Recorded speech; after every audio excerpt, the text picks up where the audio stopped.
You said we would hope to see an announcement of changes. I'm wondering if that is just hope, or is it an expectation? Is it based on a commitment? We expect that there will be some announcements coming from Israel in the coming hours and days, but I want to respect their right to manage that process on their own.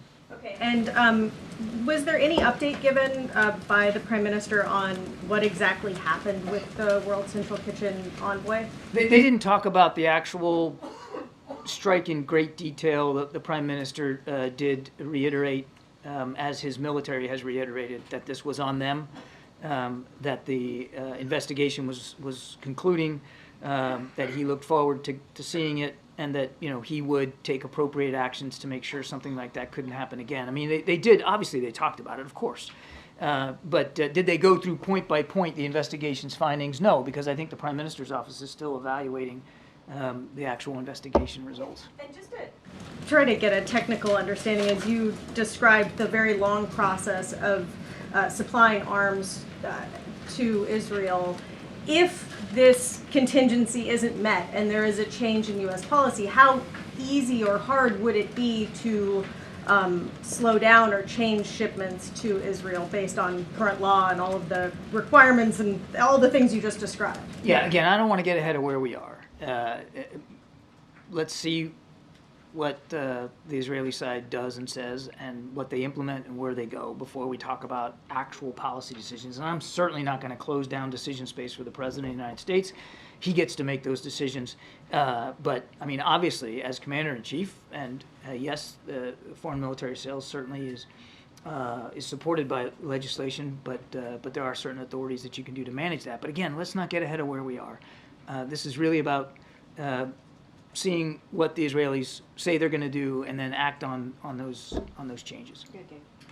Admiral, has the U.S. lost its leverage with Prime Minister Netanyahu? I keep getting this question about leverage. Israel's an ally and a friend and a partner. And the president believes strongly and has for his entire public career in the security of the Israeli people and the longevity of the Israeli state. And that's not going to change. I can say unequivocally, and I don't think the Prime Minister would mind me saying here, that in the call today, the Prime Minister reiterated his thanks to President Biden and this administration for the support that we have continued to provide Israel. It's long-standing. It was before the 7th of October, and it is now. And that support's going to continue. But again, with respect to Gaza, we need to see certain changes. And if we don't, then we'll have to consider changes to our own policy. But it's not about leverage. It's about the relationship, and it's about the credibility. I would even say the unique credibility that this particular president has in Israel and with Israeli leadership based on his long public service of support. When you talk about this relationship, do you think the Prime Minister is really listening? It was. I think it was evident in the phone call today. It was a good discussion, direct, no question, but a good discussion, and I believe the president made very clear his concerns, and the Prime Minister acknowledged those concerns. In terms of the timing of this call, we understand that this call was set up after the strike on the World Central Kitchen workers. Would you say that this call was a direct result of that? Was that the reason behind the call? Yes. And then one last thing, response to Jose Andres, Chef Andres says that the convoy was deliberately targeted. Any response from the U.S. on that?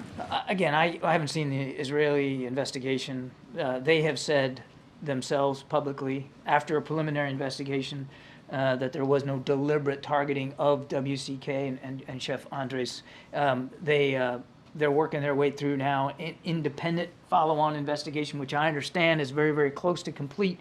The Prime Minister just talked about it broadly and reiterated today, the Prime Minister reiterated today, that there was no deliberate targeting of that aid convoy. Genau.